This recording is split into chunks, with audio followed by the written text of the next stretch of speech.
Rebirth of my crazy queen episode 6। अक we को एक टक देख रहा था जो उसकी गोद में बैठी हुई थी। अक उसकी आंखों के गहराइयों में डूब रहा था। उसके दिल में आज तक वी के लिए क्या फीलिंग थी ये किसी को नहीं पता थी शिवाय अक के। अक वी से अपनी नजरें हटाकर टेबल पर रखी वाइन को देखता है। ये रेड वाइन थी जो बहुत ही स्ट्रांग थी। ये बात अक को बखूबी पता थी। वह वाइन को अपने एक हाथ से उठता है और उसके ढक्कन को खोलकर वाइन को पहले स्मेल करता है, फिर एक नज़र अजीब तरीके से वी को देखता है। वी वाइन को देखते हुए अजीब सा मुंह बनाकर बोली, अंडरस्को तुम ऐसफ शराबी कहीं के, तुम शराब पीते हो। फिर वो अक को ऊपर से नीचे तक देखकर आगे बोली, अंडरस्को डी फॉर दूसरे डैडी ने कहा था, तुम तो सिर्फ टी फॉर 21 ईयर्स के हो, क्या तुम शराबी हो? वी की हैरानी भरी नजरों को देखकर अक उस वाइन को देखते हुए सैरकास्टिक टोन में बोला, अंडरस्को मेरी भोली वी फॉर वॉल्केनो बेबी, ये शराब नहीं है, इसे वाइन कहते हैं, क्या तुमने कभी इस पिया है? वी अपना सरनामे हिला देती है। वो बहुत ही इंटरेस्ट के साथ उस वाइन को देख रही थी। उसकी आंखों में एक चमक थी।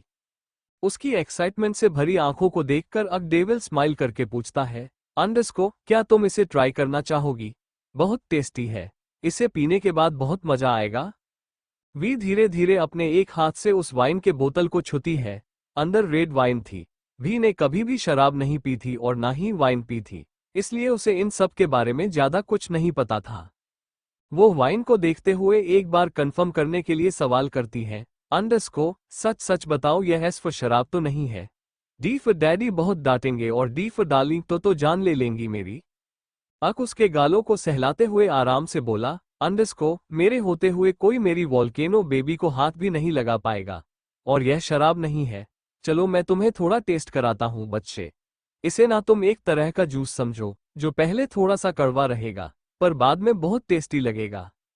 अक वही रखे 2 ग्लास में उस वाइन को भर देता है। एक ग्लास वह वी को पकड़ा देता है और दूसरा खुद ले लेता है। उसने वाइन का एक सिप लिया पर वी केवल वाइन को घूर रही थी। ये देखकर अक इस बार थोड़ी तेज आवाज में बोला, अंडरस्को अगर तुम्हें नहीं पीना तो ठीक है, मैं सारा पी जाऊंगा। दो लाओ इधर। अक ड्रामा करते हुए उसके हाथ से वाइन छीनने लगा पर वी नहीं देती है। वो वाइन को देखती है। पहले तो वो अपने होठों को चबाती है, फिर धीरे धीरे उसे अपने होठों के पास ले जाकर उसका एक सीप लेती है। ये देखकर अक के होठों पर खतरनाक मुस्कान आ गई। वी वाइन पीते ही अजीब सा मुंह बनाकर बोली, अंडरस्को ये कितना जीफ गंदा है, बहुत कड़वा है ये, मुझे नहीं पीना। वो फेंकने लगी तो अक एकदम से वाइन का ग्लास उसके होठों पर लगाते हुए बोला, अंडरस्को अरे बेबी शुरू में यह ऐसे ही करवा लगता है पर बाद में तुम्हें बहुत मजा आएगा पीकर। वी मना करती है लेकिन अक उसे जबरदस्ती पिलाने लगा। वी ने आज तक वाइन नहीं पिया था, ऊपर से वह वाइन बहुत ही ज्यादा स्ट्रांग थी, इसलिए वी को तुरंत चढ़ गई। कुछ देर बाद वी पूरी तरह से नशे में थी।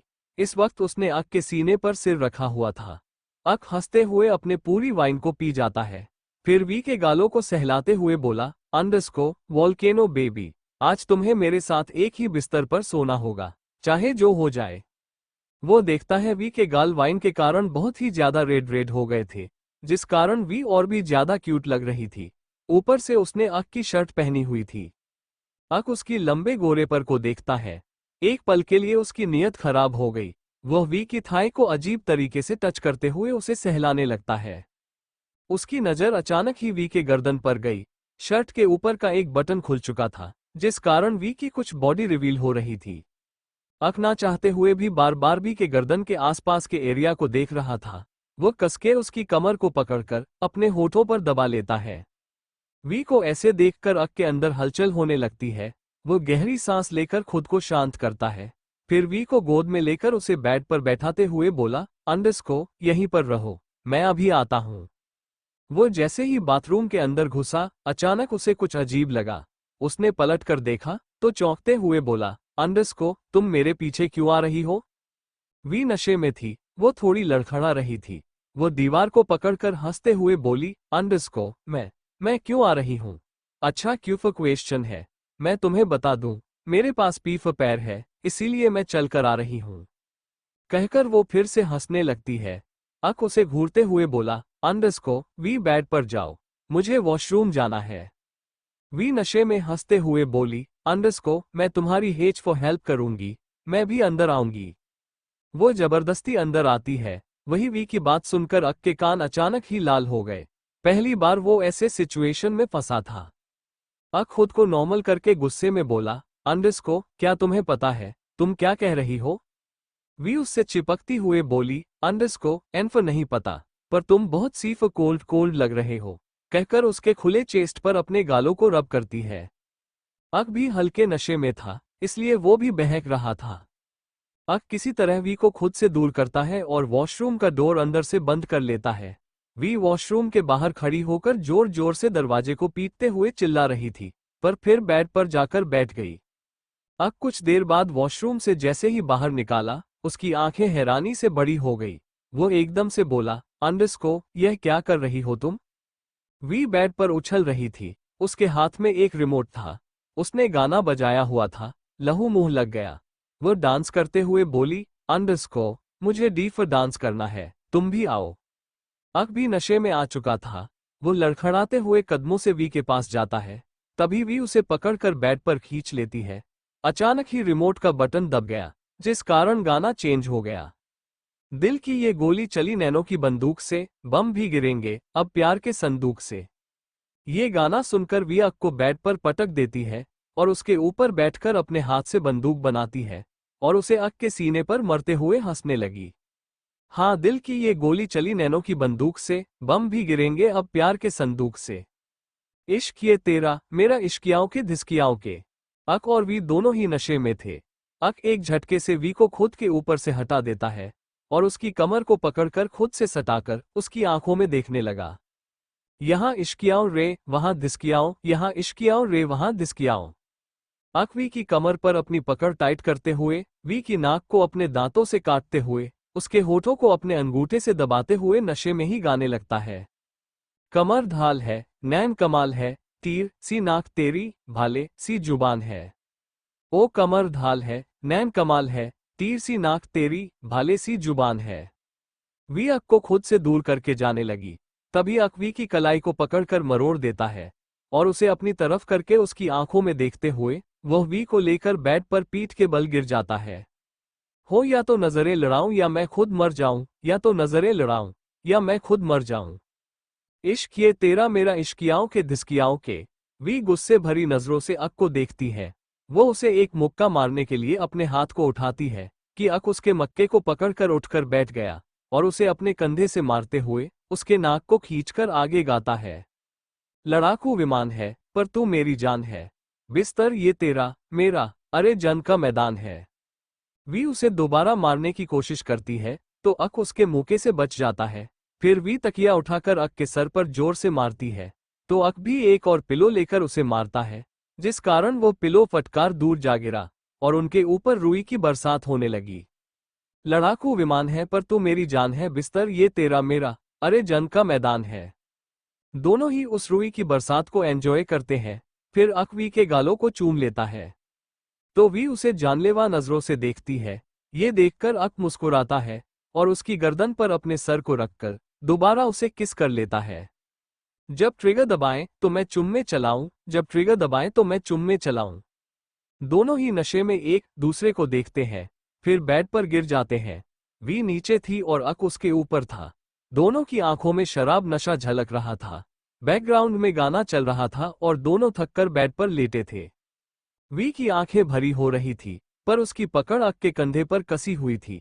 अक की नजर तो सिर्फ और सिर्फ वी की गालों से होते हुए उसके गर्दन पर थी। वो कसके उसकी कमर को पकड़ते हुए धीरे धीरे उसके होठों की तरफ बढ़ने लगा। रात काफी हो चुकी थी। रूम की खिड़कियां खुली थी, जिससे ठंडी ठंडी हवाएं रूम के अंदर आ रही थी। रूम की लाइट भी थोड़ी डिम थी। चांद के रोशनी खिड़की से बेड पर साफ पड़ रही थी। अक और वी एक दूसरे के करीब हो बढ़ते जा रहे थे। अक की नजरें वी के होठों पर थी। वो एक झटके से उसके होठों को अपने होठों के बीच फंसा लेता है। अक की उंगलियां भी वी की उंगलियों में फंस चुकी थी। वहीं दूसरी तरफ अक के इस प्राइवेट फार्म हाउस पर किसी की बुरी नजर पड़ चुकी थी। उसके फार्म हाउस के आसपास एक ड्रोन चक्कर लगा रहा था। उस ड्रोन में रेड लाइट जल रही थी। वहीं दूसरी तरफ एक आदमी अंधेरे में बैठा लैपटॉप में सब देख रहा था। उस लैपटॉप में अक की उस प्राइवेट फार्म हाउस की वीडियो चल रही थी। वो आदमी उस वीडियो को देखते हुए हंसकर बोला, अंडरस्को मेरी प्यारी वी, तुम चाहे जहां भाग जाओ, मैं तुम्हारा पीछा कभी नहीं छोड़ूंगा। बिकॉज तुम सिर्फ मेरी हो, हमारे बीच कभी कोई तीसरा नहीं आ सकता, इसलिए इस लड़के को भी मरना होगा। जब मैंने तुम्हारे बाप को नहीं छोड़ा तो इस लड़के की क्या औकात। कहकर वो ठहाके मारकर हंसने लगता है। अगली सुबह वी कसमसाते हुए उठी। उसे अपना सिर बहुत भारी महसूस हो रहा था। उसे अपने शरीर में भी बहुत दर्द हो रहा था। वी की आंखें फड़फड़ाने लगी। वो अपनी आंखें खोलकर आसपास देखती है तो खुद को अनजान जगह देखकर वो चौंक गई। वो हड़बड़ाते हुए अपनी जगह पर खड़ी होकर बोली, ये मैं कैफ कहाँ आ गई। वी हैरानी से रूम को देख रही थी तो धीरे धीरे उसे याद आने लगा कि कल अक उसे किडनैप करके यहाँ लाया था और फिर उसने उसे वाइन पिलाई थी। उसके बाद क्या हुआ था, वी को कुछ भी याद नहीं आ रहा था। आधी बारें आते ही वी आसपास अक को ढूंढने लगी। वो चारों तरफ देखते हुए अक को गुस्से में आवाज लगाती है, अंडरस्को ओ सीफ चक्र वेयर आर यू। वो जैसे ही बेड से नीचे कूदी उसे अपने सिर में और भी ज्यादा दर्द महसूस होने लगा। वो अपने सर को पकड़कर उसे 3 से 4 बार ठोकती है, फिर भी उसका सर बहुत भारी महसूस हो रहा था। वो खुद को किसी तरह संभाल कर खड़ी हो गई। उसने खुद की हालत भी नहीं देखी थी और वहां से बाहर निकल गई। वो लिविंग एरिया में पहुंचती है तो उसे कोई भी नजर नहीं आया, मगर यह फार्म हाउस बहुत खूबसूरत हो। वी पूरे फार्म हाउस को देखते हुए मुंह बना देती है। तभी उसे कुछ महक आए तो उसकी नजर अपने आप ही किचन की तरफ चली गई। दरवाजे के पास पहुंचते ही वी अंदर का नजारा देखकर हैरान हो गई। वो छिपकर अंदर देखने लगी। तभी उसके दिमाग में एक आइडिया आया। वो डेविल स्माइल करते हुए वहां से भाग गई और फिर से वापस आई। उसने फोन को ऑन किया और वीडियो बनाने लगी। किचन के अंदर अक एक्सप्रेशन लेस भाव से सूप बना रहा था। इस वक्त उसने ब्लैक कलर का पजामा पहना हुआ था और ऊपर शर्ट लेस था। उसके बाल बिखरे हुए थे जो उसके माथे पर आ रहे थे। उसने अपने कानों में हेडफोन्स लगाए थे। अक की पूरी पीठ और कंधे से लेकर आधे हाथ तक टैटू बना हुआ था। ये बहुत अजीब सा टैटू था जिसे समझना नामुमकिन था। ये टैटू अक को और अट्रैक्टिव लुक दे रहे थे। लेकिन अक के सीने पर पैंथर का टैटू बना था। वो बहुत खतरनाक लग रहा था। अक सूप को एक बाउल में निकालते हुए अपनी कोल्ड मगर अट्रैक्टिव आवाज में बोला, अंडरस्को वॉल्केनो बेबी, अगर मुझे घूरना हो गया हो तो जाकर ब्रश कर लो। वी चौंक गई। उसके हाथ से फोन गिरते गिरते बचा। वो जल्दी से फोन को अपने पीछे छुपाते हुए किचन के अंदर आ गई। उसने देखा क्या क्या बना रहा तो वो मुंह बनाकर बोली, अंडरस्को ये तुम केफ क्या बना रहे हो और कहीं तुमने इसमें जेफ जहर तो नहीं मिलाया ताकि मुझे एम्फो मार सको। वी शक भरी नजरों से अक को देख रही थी। अक जो ब्रेड को गर्म कर रहा था, अचानक ही उसके हाथ अपनी जगह पर रुक जाते हैं। वो एक्सप्रेशन लेस भाव से वी को देखता है। धीरे धीरे उसके एक्सप्रेशन बहुत ही खतरनाक हो जाते हैं। वो वी की तरफ झुककर एक चाकू उठा लेता है। वो उस चाकू को धीरे धीरे वी के गर्दन से थोड़ा नीचे ले जाते हुए बहुत ही खतरनाक आवाज में बोला, अंडरस्को तुमने तो मेरे इरादे भांप लिए। अब तुम्हें पता चल चुका है मैंने खाने में जहर मिलाया है तो तुम नहीं खाओगी। अब मुझे मेहनत करके तुम्हें अपने हाथ से ही मारकर ठिकाने लगाना पड़ेगा। इतना कहकर वह धीरे धीरे उसकी तरफ बढ़ने लगा। वी उसकी बात सुनकर गुस्से में उसे देखती है पर वह अक से डरी नहीं। वी की मुट्ठी आपस में कस गई। वो अक को घूरते हुए बोली, अंडरस्को मुझे पहले से पता था तुम मुझे एम्फो मारना चाहते हो। उस दिन होटल में भी तुम जेफ जानबूझकर उस आदमी के पास मुझे छोड़कर आ गए थे ताकि वह मेरा एफो फायदा उठाए। और अब तुम मुझे एम्फो मारना चाहते हो, पर तुम्हें क्या लगता है तुम मुझे इतनी एफो आसानी से मार दोगे। वी बहुत गुस्से में लग रही थी पर गुस्सा करते वक्त भी वो बहुत क्यूट लग रही थी। अक मन ही मन मुस्कुराता है।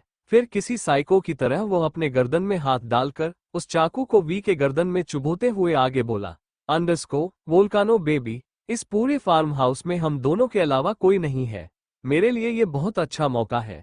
यही मारकर तुम्हें दफन कर दूंगा, फिर अपनी पूरी जिंदगी यहीं पर बताऊंगा। कोई मुझे पकड़ नहीं पाएगा। वी चाकू को खुद से दूर करके भड़कते हुए बोली, अंडरस्को पर मेरे डीफ डैडी तुम्हें छोड़ेंगे नहीं। तुम्हारी पूरी जिंदगी केवल जेफ जेल में बीतेगी और अगर मैं मर गई तो बीफ और भूत बनकर तुम्हारे सर पर चढ़ जाऊंगी और तुम्हें भी अपने साथ एल्फ लेकर जाऊंगी। वी को भड़कते देखकर अक को बहुत मजा आ रहा था। वो जैसे ही उस चाकू को पकड़कर मारने वाला था, वी एकदम से पीछे हट गई। उसने अपने हाथों का एक पंच बनाया और अक को जैसे ही मारने को हुई, अक उसके हाथ को पकड़कर जोर से हंसने लगा। हंसते वक्त उसके गालों पर डिंपल पड़ रहे थे, जो उसे और भी ज्यादा हैंडसम और क्यूट बना रहा था। उसके अचानक इस तरह हंसने से वी उसे कंफ्यूज होकर देखने लगती है। उसके कंफ्यूजिंग लुक को देखकर अक उसके शक्ल की तरफ इशारा करके हंस में बोला, अंडरस्को, अपनी शक्ल तो देखो जरा, जिस पर 12 बजे हुए हैं। सच सच बताओ, डर गई थी ना तुम? कहकर वह वी का मजाक उड़ाने लगा। वही वी अवाक होकर उसे देख रही थी, पर उसे समझ आ गया कि अक उसके साथ मजाक कर रहा था। वो वही रखा गोभी उठाकर अक सर पर फेंकते हुए गुस्से में बोली, वी वोल्कानो किसी से नहीं डरती, समझे तुम? और रुको, आज मैं तुम्हारा मर्डर करूंगी। वो गुस्से से किचन में रखे सारे सामान को उठाकर अक के ऊपर फेंकने लगी। अक उसे रोकने की कोशिश कर रहा था। वहीं दूसरी तरफ कई सारे लोग अक के फार्म हाउस के आसपास मौजूद थे और वो सब एकटक अक के फार्म हाउस को ही देख रहे थे।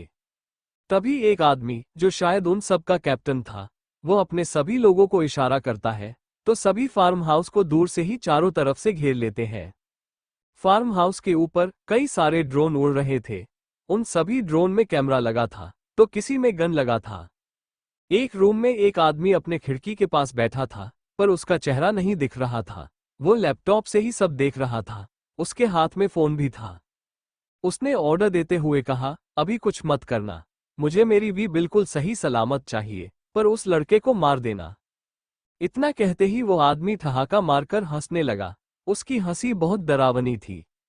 वो दूसरी तरफ से कैप्टन बोलता है, बॉस, आप चिंता मत करिए, हम मैडम को अपने साथ लेकर आएंगे और वो लड़का भी जिंदा नहीं बचेगा। पर अचानक ही अंधेरे में बैठा हुआ आदमी कुछ सोचकर एकदम से बोला, नहीं नहीं, उस लड़के को भी मत मारना, उसे तो मैं अपने हाथों से मारूंगा, उसे भी जिंदा लेकर आना। इतना कहते ही वो कॉल कट कर देता है। फिर अपने फोन में वी की तस्वीर को दीवानगी से देखने लगा। वही मिस्टर राणा और मिस्टर ओबरॉय बहुत कोशिश करते हैं अक और वी को ढूंढने की, पर वो लोग ढूंढ नहीं पा रहे थे। मिस्टर राणा और मिस्टर ओबरॉय इस वक्त एक सुनसान सड़क पर खड़े थे। मिस्टर राणा अपनी कार पर जोर से 5 मारते हुए बोले, अंडरस्को, एक बार वो एंग्री बॉय मेरे हाथ लग जाए, उसके अगर टुकड़े टुकड़े ना कर दिए तो मेरा नाम भी अंकित राणा नहीं। मिस्टर ओबरॉय उससे भी ज्यादा गुस्से में बोले, तुम कुछ करो चाहे ना करो, मैं उसे गोली से उड़ा दूंगा। यहाँ पर इतने सारे लोग वी के पीछे पड़े हुए हैं, जिनकी गिनती तक हम नहीं कर सकते, और वह पता नहीं वी को लेकर कहाँ बैठा है। दोनों ही परेशान नजर आ रहे थे। अचानक ही मिस्टर राणा के पास किसी का कॉल आया। उन्होंने जैसे ही कॉल रिसीव किया, दूसरी तरफ से किसी ने कुछ ऐसा कहा, जिसे सुनकर वह शॉक हो गए और एकदम से कार में बैठे और ड्राइव करते हुए निकल गए। मिस्टर ओबरॉय ये देखकर हैरान थे। वह भी हड़बड़ाते हुए अपनी कार में बैठते हैं और वहां से निकल जाते हैं। वहीं दूसरी तरफ अक के फार्म हाउस में कई सारे लोग इस वक्त अक के रूम में मौजूद थे। हर जगह बस खून ही खून पड़ा हुआ था। ऐसा लग रहा था जैसे यहाँ खून की नदी बह रही हो। अक के रूम में हर जगह खून ही खून फैला हुआ था। ऐसा लग रहा था जैसे यहाँ पर खून की नदियां बही हो। अक के रूम में इस वक्त कई सारी डेड बॉडीज पड़ी हुई थी, जिन्हें बहुत ही बेरहमी से मारा गया था। लेकिन उस रूम में कहीं पर भी अक या वी मौजूद नहीं थे। लिविंग रूम, किचन और पूरे फार्म हाउस में कई सारे लोग हर जगह अक और वी को ढूंढ रहे थे। उनके कप्तान ने गुस्से से सभी को ऑर्डर देते हुए कहा, अंडरस्को, जल्दी करो, ढूंढो उन्हें, वरना बॉस हमें छोड़ेंगे नहीं। ये जगह बहुत ही सीक्रेट प्लेस पर है। उन लोगों को बचाने भी कोई नहीं आ सकता, इसलिए जल्दी से उन्हें ढूंढो। अपने कप्तान की बात सुनकर सभी आदमी अक और वी को हर जगह ढूंढने लगते हैं। सभी के चेहरे पर कोई भी भाव नहीं थे। लगभग 10 मिनट तक उन्होंने पूरे फार्म हाउस को कई बार चेक किया। जब उन्हें कोई नहीं मिला, तो एक आदमी डरते हुए कप्तान के सामने खड़ा हो गया और अपने सिर को झुकाकर बोला, अंडरस्को, कैप्टन, हमने हर जगह उन दोनों को ढूंढा, पर वो हमें कहीं नहीं मिले। उसने जैसे ही यह कहा, कप्तान अपनी गन निकालकर उसके सिर के बीचों बीच शूट करते हुए गुस्से में बोला, अंडरस्को, कायर लोग मुझे बिल्कुल पसंद नहीं है। अगर फार्म हाउस में नहीं मिला तो बाहर चेक करो, लेकिन मुझे ना सुनने की आदत नहीं है। अब क्या तुम सबको भी मरना है? सभी उस आदमी की लाश को देखते हैं और फिर डर कर अक और वी को ढूंढने के लिए फार्म हाउस के बाहर निकल गए। दूसरी तरफ अक ने वी का हाथ पकड़ा हुआ था और दोनों ही भाग रहे थे। वी ने इस वक्त अक का लोअर पहना था, जो कि उसके लिए बहुत ढीला था, मगर अक ने किसी तरह उसके लोअर के कमर को रस्सी से बांध दिया था, और वी ने ऊपर अक की शर्ट पहनी हुई थी। दोनों फार्म हाउस से काफी दूर आ चुके थे। अक के एक हाथ में गन थी। अक वी को लेकर एक बड़े से पेड़ के पीछे आ जाता है। दोनों ही हाफ रहे थे। वी का चेहरा तो एकदम लाल पड़ गया था। वी पेड़ से सटकर खड़ी हो गई। अक उसकी तरफ अपना एक हाथ रख लेता है और दूसरे हाथ से उसके माथे पर आए पसीने को पोंछते हुए फिक्र भरी आवाज में पूछा, अंडरस्को, क्या हुआ? क्या तुम बहुत ज्यादा थक चुकी हो? वी लंबी लंबी सांस लेकर खुद को रिलैक्स करती है, फिर अक के कॉलर को पकड़कर एकदम से बोली, अंडरस्को, सच सच बताओ सीफत चक्र, तुम मुझे एम4 मारना चाहते हो ना? कहीं तुमने एस पर सुपारी तो नहीं दी? क्या पता वो सब तुम्हारे लोग हो? अक हैरानी से बोला, अंडरस्को, लगता है तुम्हारे ऊपर का मालहा खाली है। अगर वह मेरे लोग होते हैं तो मुझ पर हमला न करते, और वैसे भी वो सब तुम्हें किडनैप करने आए थे ताकि उनका बबस तुमसे शादी कर सके। वी जैसे ही यह सुनती है उसके होश उड़ जाते हैं। उसने शौक होकर पूछा, अंडरस्को, क्या? अक उसकी तरफ देखकर तिरछा मुस्कुराता है, फिर अपने दोनों हाथ को उसके अगल बगल रखते हुए उसकी आंखों में आंखें डाल शरारत से बोला, अंडरस्को, वी फॉर वोल्कानो, तुम्हारे पीछे तो आधी दुनिया दीवानी है और तुम्हें इसकी खबर तक नहीं, पर चिंता मत करो, चुराकर तो तुम्हें मैं ही लेकर जाऊंगा। कहकर वो उसे आंख मार देता है और फिर अपने होठों को दबाते हुए उसके गाल को सहलाकर नोटी अंदाज में आगे बोला, अंडरस्को, वैसे अब तक तुम्हारे प्यारे डफ और डैडी को भी सब पता चल चुका होगा। जरूर वो हम दोनों को अलग करने की कोशिश करेंगे, तो मैं सोच रहा हूं क्यों ना तुम्हें वो तुम्हारी भाषा में पीफ प्रेग्नेंट कर दूं, पर इसके लिए मुझे तुम्हारा पूरा साथ चाहिए। उसके बाद फिर हमें कोई अलग नहीं कर पाएगा, माय वोल्कानो बेबी। वो जैसे ही वी की तरफ हल्का सा झुका, अचानक ही एक खंजर उस पेड़ पर आकर लगा। ये देखकर अक जल्दी से वी को अपनी तरफ खींच लेता है। वह काफी ज्यादा सीरियस नजर आने लगा था। उसने पलट कर देखा तो कई सारे लोग उन्हें की तरफ बढ़ रहे थे। ये देखकर वी मुंह बनाकर बोली, अंडरस्को, मुझे पूरा यकीन है ये टीफ तुम्हारे ही लोग हैं। सबसे ज्यादा केफ खतरा तो मुझे तुमसे है। इतना कहते ही वो अपना हाथ अक के हाथ से छुड़ाती है और उसे धक्का देकर वहां से भाग जाती है। ये देखकर अक उसे रोकते हुए बोला, अंडरस्को, वी रुको। वी तुम्हें इस जगह के बारे में नहीं पता है। अगर तुम खो गई तो मैं तुम्हें ढूंढ नहीं पाऊंगा। पर वी उसकी एक नहीं सुनती, वो और तेज भागने लगती है। वहीं दूसरी तरफ अंधेरे में बैठा वो आदमी लैपटॉप में अभी भी अक के फार्म हाउस का वीडियो देख रहा था। उसे कप्तान ने इन्फॉर्म कर दिया था कि अक और वी भाग चुके हैं। वो गुस्से में उस लैपटॉप को ही फेंकते हुए चिल्लाया, अंडरस्को, नहीं, ऐसा नहीं हो सकता है। मैंने उन्हें फार्म हाउस से बाहर जाते हुए नहीं देखा, तो वो लोग कहां से निकल गए? हर तरफ ड्रोनेस ही ड्रोन है, कहीं तो दिखते वह लोग, पर लगता है वो लड़का कुछ ज्यादा ही चालाक है। जरूर उस फार्म हाउस में कोई सीक्रेट जगह होगी, वो वहीं से भागा होगा। कहकर वो गुस्से से हांफने लगता है। फिर अचानक ही वो पागलों की तरह हंसने लगा। वो उठा और अंधेरे में ही ड्रॉवर से एक गन निकालकर उसे देखने लगा। उसके इरादे बहुत ही खतरनाक लग रहे थे। फिर वो उस गन को लेकर अपने रूम से बाहर चला जाता है। वी भागते हुए में रोड पर आ जाती है। रोड को देखकर वो खुश हो गई।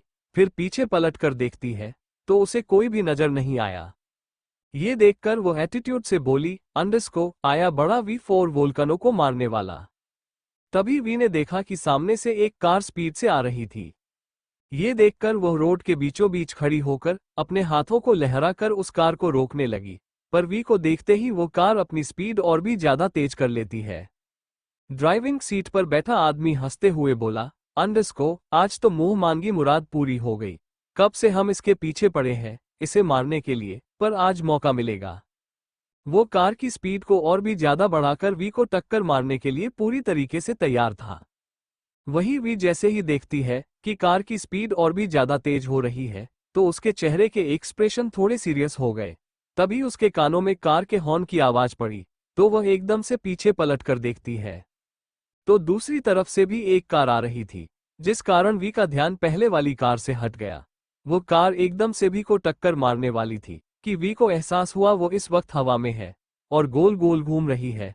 उसने कस के अपनी आंखें बंद कर ली। अगले ही पल उसने खुद को जमीन पर पाया, मगर उसे चोट नहीं लगी थी। उसने महसूस किया कि किसी ने उसे जकड़ा हुआ है। वो जैसे ही अपनी आंखें खोल कर देखती है तो अक उसके नीचे जमीन पर लेटा था। अक गुस्से में उसे देखते हुए बोला, अंडरस्को, तुम्हारा दिमाग खराब हो गया है जो इस तरीके से भाग आए। क्या तुम्हें अंदाजा भी है यहाँ पर कितने सारे लोग हैं जो तुम्हें मारना चाहते हैं? तुम्हारे लिए कहीं भी अकेले जाना सेफ नहीं है। वी को भी गुस्सा आ जाता है। वो अक के सीने पर मारते हुए बोली, अंडरस्को, अगर कोई मुझे एम4 मारना चाहता है तो वो सिर्फ तुम हो। वो उसके ऊपर से उठ गई। तभी एक कार वहां आकर रुकी। उस कार से 2 से 3 डाकू जैसे दिखने वाले आदमी निकले। फिर बाद में पैसेंजर सीट से एक हट्टा कट्टा आदमी, वह भी किसी डाकू के सरदार से काम नहीं लग रहा था। उसने काले कलर का कुर्ता और काले कलर का ही पैंट पहना हुआ था। उसके बाल माथे पर बिखरे थे और आंखों में गुस्सा था और हाथ में बड़ी सी राइफल थी। वह आदमी वी और अक को देखते हुए बोला, अंडरस्को, कब तक बचोगे तुम दोनों मुझसे? और लड़के, तुम साशा की दुल्हन से शादी करके उसे भगा कर ले आए। ये तुमने अच्छा नहीं किया। वी और अक साशा को यहां देखकर हैरान थे। साशा वही दूल्हा था जिसे अक ने बेहोश कर दिया था और खुद शादी के मंडप पर आकर उसने वी से शादी कर ली थी। अक अपने माथे को सहलाकर बोला, अंडरस्को, एक प्रॉब्लम कम थी जो इसने भी हमें ढूंढ लिया। उसने इतना कहा ही था कि एक और कार वहां पर रुकी। उस कार से सुरेश बाहर निकाला। उसके हाथ में वी गन थी। वी को देखकर वो हंसते हुए बोला, अंडरस्को, आखिरकार तुम फिर से मेरे हाथ लग ही गई भी। आज तो मैं तुम्हें अपने साथ ले जाकर रहूंगा। ये सुनकर अक की आंखें छोटी हो गई। वही साशा जब ये सुनता है तो वो अपने आदमियों को ऑर्डर देते हुए बोला, अंडरस्को, मेरी दुल्हन को मेरे पास लेकर आओ, मैं फिर से उससे शादी करूंगा। वी अपनी कमर पर हाथ रखकर बोली, अंडरस्को, हाथ लगाकर तो दिखाओ। अगर तुम्हारे B-32 के 32 दांत ना तोड़े तो मेरा नाम भी वीरा। वह अपना पूरा नाम बोलने वाली थी कि अक एकदम से उसे रोक देता है क्योंकि वह नहीं चाहता था कि साशा को वी का पूरा नाम पता चले। सुरेश और साशा एक दूसरे को गुस्से में देख रहे थे। साशा सुरेश पर गन तान देता है और सुरेश साशा पर। दोनों का ध्यान एक दूसरे पर था। इस बात का फायदा उठाकर अक और वी एक दूसरे को देखते हैं। दोनों ही सुरेश के कार में बैठ गए। चाबी सुरेश ने नहीं निकाली थी। वी कार ड्राइव कर रही थी। उसने एकदम से कार को स्टार्ट किया और वहां से निकल गई। कार की आवाज सुनकर सुरेश और साशा होश में आए। उन्होंने जैसे ही वी और अक को भागते हुए देखा, गुस्से में कार पर गोली चलाई, पर कोई फायदा नहीं हुआ। वी कार को और तेज ड्राइव करते हुए खुश होकर बोली, अंडरस्को, अब तो मैं डी फॉर डैडी के पास पहुंच जाऊंगी, फिर तुम्हारी खैर नहीं। जब मैं डी फॉर डैडी को बताऊंगी कि तुमने मुझे केफ किस किया। कहकर वो जानलेवा नजरों से अक को देखती है। अक तो वी की ड्राइविंग स्किल देखकर हैरान था। तभी उसकी नजर मिरर पड़ गई तो पीछे आ रही कार उसका पीछा कर रही थी। ये देखकर उसकी आईब्रो ऊपर हो गई। अक के फोन में पहले नेटवर्क नहीं था, लेकिन अब नेटवर्क आ चुका था। ये देखकर अक जल्दी से किसी का कॉल करता है। दूसरी तरफ से जैसे ही कॉल रिसीव हुआ, अक एक्सप्रेशन लेस भाव से बोला, अंडरस्को, मैं लोकेशन भेज रहा हूं, यहां पर पहुंचो और पता करो किसने मेरे फार्म हाउस पर अटैक कराया है। हर एक इंफॉर्मेशन मुझे चाहिए। थोड़ी और इंस्ट्रक्शन देकर वो कॉल कट कर देता है। उसके चेहरे पर बहुत ही सीरियस भाव थे। वो वी को लेफ्ट साइड करने का इशारा करता है तो वी स्पीड बढ़ाते हुए लेफ्ट साइड मुड़ गई, पर कार अभी भी उनका पीछा कर रही थी। वो लोग हाईवे पर पहुंच चुके थे जहां पर थोड़ी भीड़ थी। अक पीछे देखते हुए एक्सप्रेशन लेस भाव से भी से कहता है, अंडरस्को, कार को आगे निकलो और फिर लेफ्ट मुड़ जाना। वी कार को आगे ले जाने की कोशिश करती है, पर आगे कई सारी कार थी जिस कारण वो स्पीड भी नहीं बढ़ा पा रही थी। देखते देखते पीछे वाली कार वी के कार के करीब आ गई।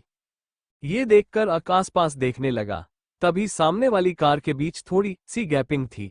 ये देखकर वी मुस्कुराई क्योंकि वो रेसर थी, उसे पता था कैसे ड्राइव करना है। वी पहले स्पीड कम करती है। उसने देखा सामने वाली कार हल्की सी शिफ्ट हो गई। ये देखकर वो एकदम से स्पीड बढ़ाकर उन दोनों कार के बीच से निकल गई, पर उसके पीछे कर रही कार पीछे ही रह गई। अक हल्का सा मुस्कुराया। उन्होंने जैसे ही हाईवे क्रॉस किया, एकदम से कई सारी कार उन्हें चारों तरफ से घेर लेती है। वी एकदम से ब्रेक लगाकर कार रोकती है, पर वह सामने वाली कार का बहुत अच्छे से पहचानती थी। वो एकदम से खुश होकर बोली, अंडरस्को, डी फॉर डैडी ने मुझे ढूंढ लिया। अक ने आसपास बहुत अच्छे से ऑब्जर्व किया था। कई सारे लोग गन लेकर खड़े थे, पर वो दिख नहीं रहे थे। अक वी को रोकता उससे पहले वी कार से निकलकर मिस्टर राणा की कार की तरफ बढ़ने लगी। अक अपनी गन लेकर एकदम से भागते हुए चिल्लाया, अंडरस्को वी बेबी रुको। पर तब तक गोली चल चुकी थी। गोली वी के सीने पर लगती उससे पहले वी पलट जाती है, जिस कारण वो गोली उसे नहीं लगी। वी के चेहरे पर अब कोई भी एक्सप्रेशन नहीं थे। वो एकदम से अपनी मुट्ठी बंद कर लेती है। तभी एक और गोली चली तो वी जमीन पर बैठ गई। मिस्टर राणा कार से निकलते ही फिक्र भरी आवाज बोले, अंडरस्को वी ऊपर मत उठना। मिस्टर राणा उसे आंखों ही आंखों में कुछ इशारा कर देते हैं, फिर अपने गन निकालकर आगे बढ़ने लगे। हर तरफ बस फायरिंग हो रही थी, मगर वी डर नहीं रही थी। वी ने मिस्टर राणा को देखते हुए कहा, अंडरस्को डी फॉर डैडी। वो अपने हाथ आगे करती है तो मिस्टर राणा अपनी एक गन निकालकर वी की तरफ फेंक देते हैं। वी गन को देखकर खुश हो गई। वो गन को लोड करते हुए सामने के दुकान के अंदर छिपे एक आदमी को शूट कर देती है, पर आसमान में एक हेलीकॉप्टर घूमने लगा था, जिसमें बैठे लोग मिस्टर राणा, वी और अक पर फायरिंग करते हैं। पर अक एकदम से वी को गले लगाकर उसे कवर कर लेता है, जिस कारण 2 से 3 गोली सीधा उसकी पीठ पर लगी। ये देखकर मिस्टर अकारांत घबराते हुए चिल्लाए, अंडरस्को अक। पर अक अपनी खतरनाक नजरों से उन्हें देखते हुए उन्हें चुप करा देता है। उसने एकदम से चिल्ला कर कहा, अंडरस्को फायर। उसने जैसा ही कहा आसपास कई सारे लोग जो छिपे थे वो सामने आ गए। उन्होंने अक और वी को चारों तरफ से घेर लिया और उस हेलीकॉप्टर पर फायर करने लगे। दिखने में वो बिल्कुल कमांडोज लग रहे थे। वी ने अक के पीठ पर अपने हाथ रख दिया था। उसे जब कुछ गीला गीला महसूस हुआ तो अपने हाथ को देखती है, जिस पर सिर्फ खून ही लगा था। ये देखकर वी हैरानी से अक को देखने लगी, जिसकी आंखें एकदम लाल होने लगी थी। वो हल्का घबराते हुए बोली, अंडरस्को तुम्हें गोली लगी है, बी फॉर ब्लड। उसने इतना कहा ही था कि अक बेहोश हो गया। वी के दिल धड़कन एकदम से बढ़ गई। वी अक को देखती है, जो अब तक बेहोश होकर उसके ऊपर ही गिर चुका था। ये देखकर वी की पकड़ अक पर एकदम से कस जाती है। उसके दिल ने जैसे धड़कन ही बंद कर दिया था। वो हल्के कांपते हुए हाथों से अक के गालों को थपथपाते हुए बोली, अंडरस्को अक। मिस्टर राणा और मिस्टर ओबरॉय भी अब तक आ चुके थे। मिस्टर ओबरॉय अक को पकड़ते हैं। तभी वी एकदम से मिस्टर राणा के गले लगते हुए बोली, अंडरस्को डी फॉर डैडी इसको गोली। इससे आगे वो कुछ बोलती, मिस्टर राणा उसे एकदम से गले लगा लेते हैं, पर वी अभी भी शॉक थी। कुछ देर बाद सिटी हॉस्पिटल के बाहर कई सारी कार्स आकर रुकी। डॉक्टर की एक टीम बाहर ही खड़ी थी। मिस्टर ओबरॉय कार से जल्दी से अक को निकालकर उसे स्ट्रेचर पर लिटा देते हैं। वो बेहोश था, उसका काफी खून बह रहा था। काफी ज्यादा खून तो मिस्टर ओबरॉय के कपड़ों पर भी लग चुका था। डॉक्टर की टीम जल्दी से अक को इमरजेंसी रूम में लेकर चली गई। ऑपरेशन थिएटर के बाहर मिस्टर राणा, वी और मिस्टर ओबरॉय खड़े थे। वी मिस्टर राणा के गले लगी हुई थी। वो एक टक ऑपरेशन थिएटर की तरफ देख रही थी। पता नहीं क्यों उसे आज पहली बार डर लग रहा था। उसकी पकड़ मिस्टर ओबरॉय पर कसती जा रही थी। वी ने अचानक ही सवाल किया, अंडरस्को डी फॉर डैडी, क्या वो ठीक हो जाएगा? वी की आवाज में अक के लिए फिक्र थी, जिसे वो ठीक से बयां नहीं कर पा रही थी, पर मिस्टर राणा और मिस्टर ओबरॉय ये जान गए। मिस्टर राणा वी को हल्का गुस्सा आ रहा था, क्योंकि वो ये सोच भी नहीं पा रहे थे कि अगर गोली वी को लगती तो वो क्या करते। वी के बिना तो शायद वो मर जाते। मिस्टर ओबरॉय वी के सर पर हाथ फेरते हुए प्यार से बोले, अंडरस्को चिंता मत करो, वो ठीक हो जाएगा, उसे कुछ भी नहीं होगा। भले ही वो वी को दिलासा दे रहे थे, लेकिन अंदर से डर उन्हें भी लग रहा था। वी की आंखें भर गई थी, पर वो अपने इमोशंस को छुपाने के लिए अपने सर को मिस्टर राणा की कोट से ढक लेती है। मिसेज राणा अपने पेशेंट को चेक करके केबिन की तरफ जा रही थी, तो अचानक उनकी नज़र मिस्टर राणा और मिस्टर ओबरॉय पर पड़ी। तो वो थोड़ी सी कंफ्यूज नजर आने लगी। वो उनके पास आकर मिस्टर ओबरॉय से सवाल करती है, अंडरस्को मिस्टर ओबरॉय और अंकित, आप यहाँ पर क्या कर रहे हैं? उनके सवाल को सुनकर मिस्टर राणा का चेहरा एक्सप्रेशनलेस हो गया। उन्होंने कोई जवाब नहीं दिया। मिस्टर ओबरॉय एक गहरी सांस लेकर कुछ बोलते ही वाले थे कि अचानक ऑपरेशन थिएटर से एक डॉक्टर बाहर निकले। उनकी नज़र जैसे ही मिसेज राणा पर गई, वो एकदम से बोले, अंडरस्को डॉक्टर पिया, थैंक गॉड मुझे आप यही मिल गई। मुझे आपकी हेल्प चाहिए, प्लीज जल्दी से ऑपरेशन थिएटर में आ जाइए। पेशेंट की हालत इस वक्त नाजुक है। मिसेज राणा सीरियस हो गई भी। वी अभी भी थोड़े सदमे में थी, पर जब वह सुनती है अक की हालत ठीक नहीं है, तो एकदम से पिया जी के हाथ को पकड़कर घबराई हुई आवाज में बोली, अंडरस्को मम्मा, आप उसे बचाइए ना, पीफ प्लीज। उसके मुंह से अपने लिए मम्मा सुनकर मिसेज राणा की आंखें हैरानी से बड़ी हो गई, क्योंकि वी ने उन्हें कभी भी मम्मा नहीं कहा था। उन्हें अभी भी यही खड़ा देखकर वी फिर से बोली, अंडरस्को मम्मा प्लीज उसे बीफ बचाइए ना, जल्दी जाइए ना। वी हल्का हल्का पैनिक कर रही थी, क्योंकि इस सिचुएशन में वह ठीक से रिएक्ट नहीं कर पा रही थी। मिस्टर राणा जल्दी से उसे गले लगाते हुए मिसेज राणा से बोले, अंडरस्को जाओ, मैं वी को शांत करा लूंगा। मिस्टर ओबरॉय रिक्वेस्ट करते हुए बोले, अंडरस्को पिया प्लीज मेरे बेटे को बचा लो। मिसेज राणा अभी भी कंफ्यूज थी। मिस्टर राणा ये देखकर इस बार गुस्सा से बोले, अंडरस्को पिया जाओ अभी। उनकी गुस्सा भरी आवाज सुनकर मिसेज राणा घबरा गई, फिर जल्दी से अपने केबिन में गई। वहां से अपनी ड्रेस चेंज करके वो जल्दी से ऑपरेशन थिएटर में चली गई। वी बार बार मिस्टर राणा से बोल रही थी कि वो मिसेज राणा से बोले कि वो अक को बचा ले। मिस्टर राणा और मिस्टर ओबरॉय साफ देख पा रहे थे वी अक से कितना ज्यादा इफेक्ट हो रही थी। वी अपने सर को ऊपर करके अपनी आंसू भरी आंखों से मिस्टर राणा को देखती है और फिर से बोली, अंडरस्को डी फॉर डैडी, क्या वह ठीक हो जाएगा? ये सवाल वो कई बार कर चुकी थी। मिस्टर राणा एक गहरी सांस लेकर उसके गालों को पकड़कर बोले, अंडरस्को मैंने कहा ना वह ठीक हो जाएगा। खबरदार अगर तुम रोई तो मैं तुम्हें घर भेज दूंगा। वी एकदम से जवाब देती है, अंडरस्को नहीं, मैं नहीं रो रही। वो फिर से ऑपरेशन थिएटर की तरफ देखती है। ऐसे ही 3 से 4 घंटा लगभग बीत जाता है। ऑपरेशन थिएटर के अंदर अक की हालत थोड़ी सीरियस थी, क्योंकि उसे 3 से 4 गोलियां लगी थी, जिस कारण उसका काफी खून बह चुका था। लेकिन मिसेज राणा और बाकी डॉक्टर अक को बचाने की पूरी कोशिश कर रहे थे, पर वो बहुत ज्यादा परेशान भी थे। वहीं दूसरी तरफ सुरेश भी इसी अस्पताल में थे। वो उन्हीं बूढ़ी औरत के वार्ड में थे जिससे वो मिलने आते थे। वो परेशान होकर इधर से उधर टहल रहे थे। ये देखकर उस बूढ़ी औरत ने सवाल किया, अंडरस्को क्या हुआ सुरेश? सुरेश ने हल्के गुस्से में जवाब दिया, अंडरस्को आज वो वी मेरे हाथ लग जाती, लेकिन उस लड़के के कारण वो बच गई। लेकिन माँ आपको पता है उस वी के कई दुश्मन हैं। मैंने सुना है उन सब ने वी को जान से मारने की कोशिश की, पर उसे बचाने के लिए वो लड़का बीच में आ गया। वो इस वक्त ऑपरेशन थिएटर में है। काश वह मर जाए। अगर नहीं मारेगा तो मैं मार दूंगा उसे। कहकर वो डेविल की तरह मुस्कुराया। वो बूढ़ी औरत परेशान होकर बोली, अंडरस्को ये भी पता नहीं कौन सी किस्मत लेकर पैदा हुई है। अपने बाप की तरह ही ढीठ है। जैसे अंकित लोगों के सामने बहुत ही सीधा बनता है, पर असल में वह हैवान है। जरूर उसकी बेटी भी ऐसी ही होगी, इसलिए उसके भोले चेहरे पर मत जाना। सुरेश ये सुनकर खतरनाक तरीके से मुस्कुरा कर बोला, अंडरस्को मेरा मकसद उस अंकित को बर्बाद करना है, साथ में उसकी बेटी को भी। सालों पहले इस अंकित के कारण मुझे जेल जाना पड़ा था।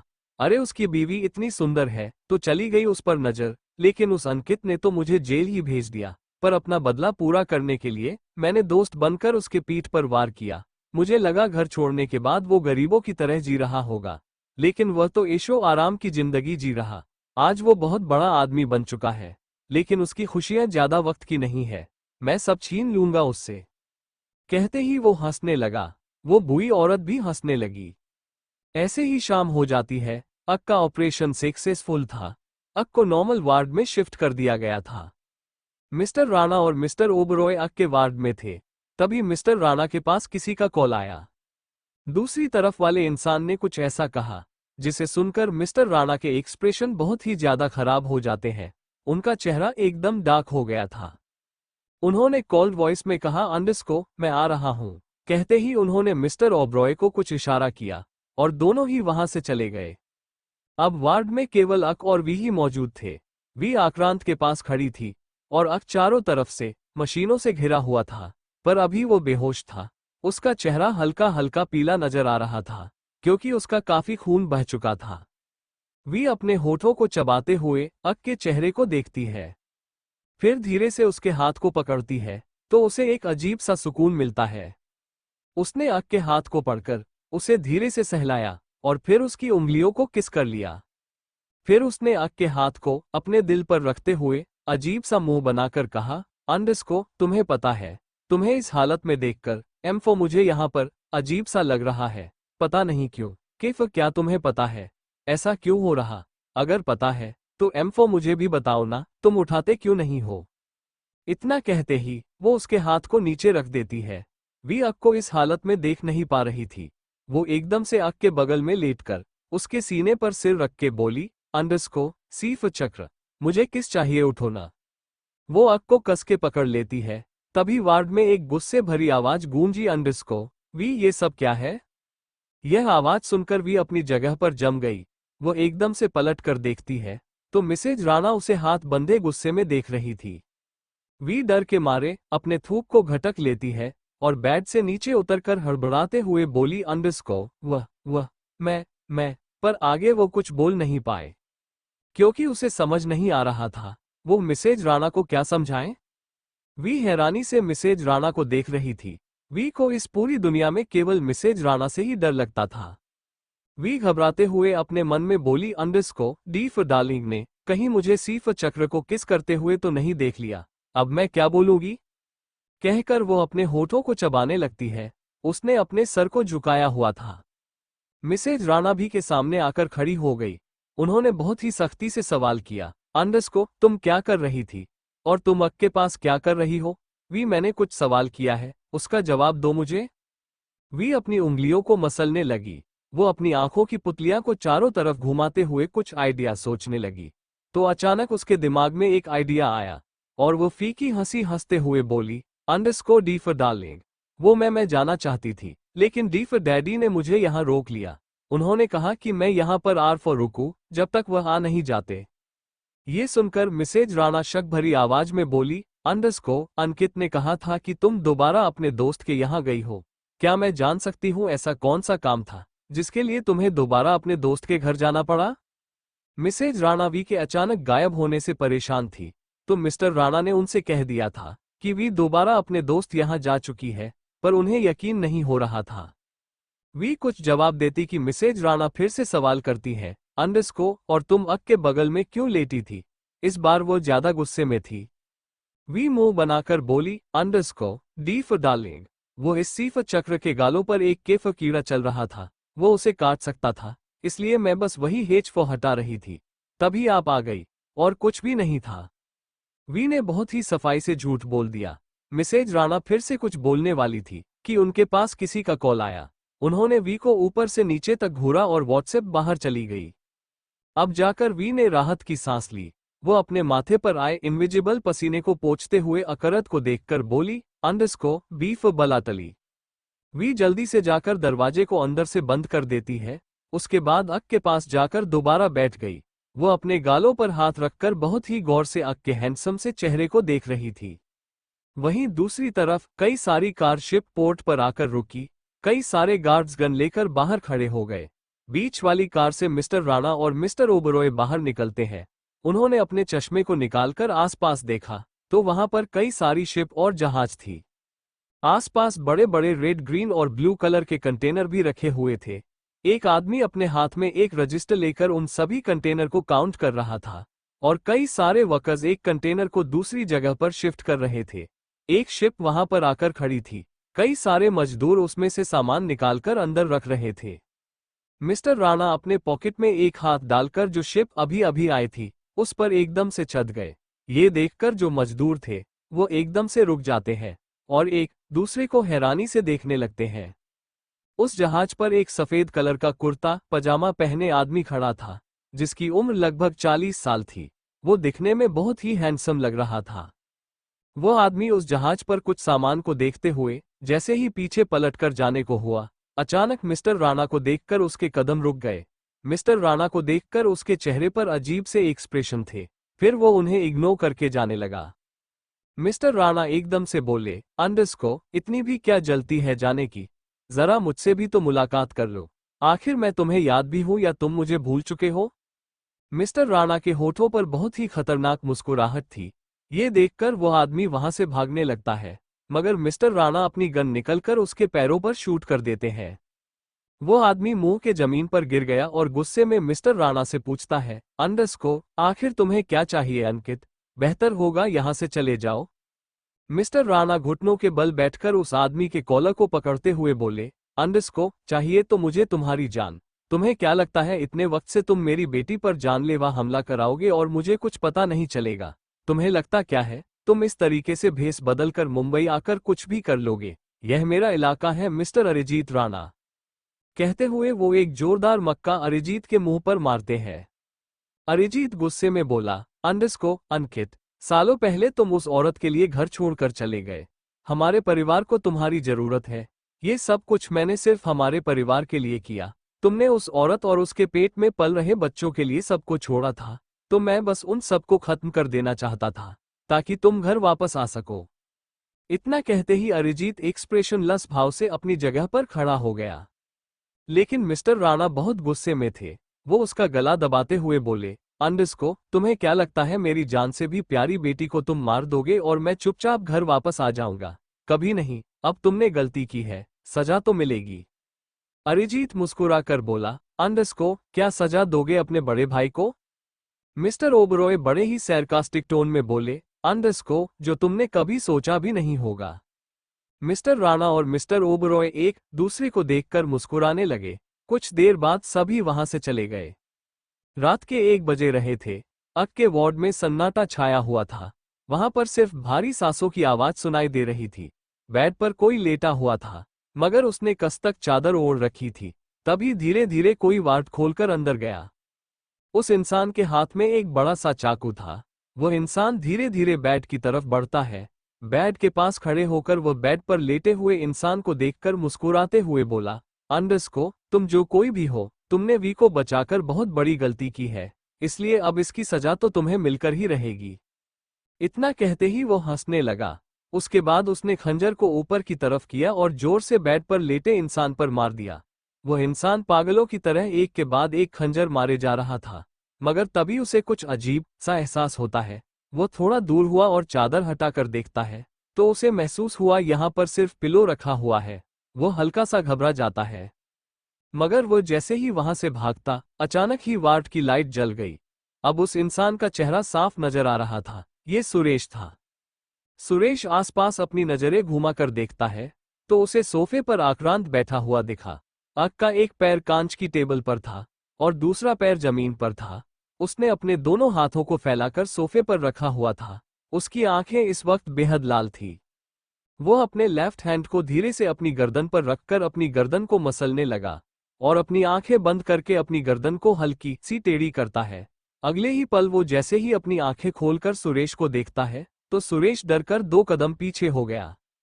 अक अपने दूसरे पैर को भी उस कांच की टेबल पर रखते हुए बहुत ही रहस्यमय तरीके से सवाल करता है, अंडरस्को, क्या तुम यह मुझे मारने आए थे? उसकी आवाज में ही इतना दम था कि सुरेश खड़े खड़े ही जमीन पर गिर गया। वह हकलाते हुए बोला, अंडरस्को, मैं वह। इतना कहकर वह अपने खंजर को कस के पकड़कर एकदम से अक के ऊपर फेंक देता है। अक ये देखकर मुस्कुराया, पर वह खंजर अक को लगता उससे पहले ही अक अपने राइट हैंड से उस खंजर को पकड़कर उसे देखकर हंसता है। उसकी धीमी मगर डरावनी हंसी उस वार्ड के अंदर गूंज रही थी। सुरेश अपने डर को काबू में करके बोला, अंडरस्को, देखो मुझे जाने दो, वरना मुझसे बुरा कोई नहीं होगा। अक एकदम से सीरियस होकर बोला, अंडरस्को, ओह रियली, मुझे तो लगा था मुझसे बुरा कोई नहीं है, पर मुझे दिखाओ तुम कितने बुरे हो सकते हो। अगर तुमने नहीं बताया तो तुम्हारे साथ क्या होगा, तुम्हें उसका अंदाजा भी नहीं। सुरेश गुस्से में बोला, अंडरस्को, तुम मेरा कुछ नहीं बिगाड़ सकते समझे। इतना कहते ही वो वहां से जाने लगता है। वो अभी दरवाजे के पास पहुंचा ही था कि अक उस खंजर को फेंक के मारता है। वो खंजर सीधा सुरेश के 4 उंगलियों को काटते हुए जमीन पर गिर गया। सुरेश अपनी कटी हुई उंगलियां को देखकर जोर से चिल्लाया, अंडरस्को, नहीं, मेरा हाथ, मेरी उंगलियों, कहकर वो जमीन पर बैठकर चीखने लगा। ये देखकर अक को बहुत अच्छा लग रहा था। उसकी चीख बाहर तक जा रही थी, लेकिन अक के गार्ड्स वार्ड के बाहर खड़े थे, इसलिए कोई भी अंदर नहीं आ सकता था। सुरेश दर्द से चिल्लाता रहा, पर कोई भी उसकी हेल्प के लिए नहीं आया। अक अपनी जगह से उठा और वो सुरेश के पास गया, तो उसका एक गार्ड उसकी बंदूक दे देते हैं। अक गुस्से से सुरेश के दोनों पैर पर गोली मार देता है और अपने गार्डों को ऑर्डर देता है, अंडरस्को, इसे जाकर कहीं फेंक दो। फिर वो वार्ड से निकालकर बगल वाले वार्ड में चला गया और जैसे ही दरवाजा खोलता है, अचानक ही कोई उसके ऊपर गिर गया। अक घूर के देखता है तो वी उसके ऊपर गिरी थी। वी अक को देखकर हड़बड़ाते हुए खड़ी हो गई। फिर वो वहां से जाते हुए बाहर की तरफ झांक कर देखने की कोशिश करने लगी। अक ने जब उसे बाहर की तरफ देखते हुए देखा तो वह वार्ड का दरवाजा अंदर से बंद करके वी को गोद में उठा लेता है। वी उसके कंधे पर मारते हुए बोली, अंडरस्को तुम C4 चक्र छोड़ो मुझे। अभी बाहर मैंने G4 गोली चलने की आवाज सुनी। वी बहुत क्यूरोस थी जानने के लिए कि गोली किसने चलाई। अक उसकी बात को इग्नोर करते हुए उसे बेड पर लेट देता है और एकदम से उसके ऊपर आकर उसके गालों को सहलाते हुए मैग्नेटिक वॉइस में बोला, underscore volcano baby, I am your husband. तो अपना सारा फोकस मेरे ऊपर रखो, ना कि किसी गैर मर्द पर। कहते ही वह वी के होठों को जोर से काटता है। वी चीखते हुए उसके कंधे पर हाथ रख लेती है। अक अपने एक हाथ से कसके वी के कमर को पकड़ लेता है। उसके छूने से वी उसकी आंखों में देखने लगी। दोनों का दिल धड़क रहा था। अक अपने हाथ को धीरे धीरे वी के टॉप के अंदर डालते हुए पूछता है, अंडरस्को क्या तुम मेरे लिए डर गई थी? वी जिसकी सांसें ऊपर नीचे हो गई थी वो नजरें चुराते हुए बोली, अंडरस्को मैं क्यों डरोगी? अक वी के होठों को चूमते हुए बोला, अंडरस्को जे झूठी बेबी चलो न आज फन करते हैं। तुम भी यहाँ मैं भी यहाँ, हमारे अलावा यहाँ कोई नहीं। अक जानबूझकर वी को सिड्यूस कर रहा था और वो अपने मकसद में कामयाब भी हो रहा था क्योंकि वी बहक रही थी। आखिर ये उम्र ही होती है बहकने की। वी हकलाते हुए पूछती है, अंडरस्को केफ क्या कर रहे हो? अक उसके गर्दन को किस करते हुए अपने हाथ को टॉप के अंदर से ही उसके सीने पर रखते हुए बोला, अंडरस्को तुम्हें नहीं पता मैं क्या कर रहा हूँ। माई वोल्केनो वाइफी बस इसे फील करो, क्लोज योर आइज बेबी। वो वी के आंखों को बंद कर देता है फिर तिरछा मुस्कुराते हुए वी को देखने लगा। उसने आगे बढ़कर वी के होठों को अपने कब्जे में ले लिया। वो वी के बॉडी पर सीडेक्टिव वे में हाथ फेरते हुए उसे वाइल्ड किस करने लगा। उसकी किस पैशन से भरी थी। वी मचल उठी। उसकी पकड़ बेडशीट पर कस गई। उसे ये फीलिंग अच्छी लग रही थी इसलिए वो अक के गले में बाहें डाल देती है। आग दोनों तरफ लगी थी। अक टॉप के ऊपर से ही वी के सीने से पेट तक किस करने लगा। आह! वी की हल्की सी आवाज निकल गई जिसे सुनकर अक बेकाबू होने लगा। Thank you for listening. मुझे उम्मीद है आपको ये स्टोरी पसंद आई होगी। अगर आपको पसंद आई है तो प्लीज लाइक और कमेंट करना ना भूलें और मोर स्टोरीज के लिए सब्सक्राइब करें। मिलते हैं नेक्स्ट वीडियो में।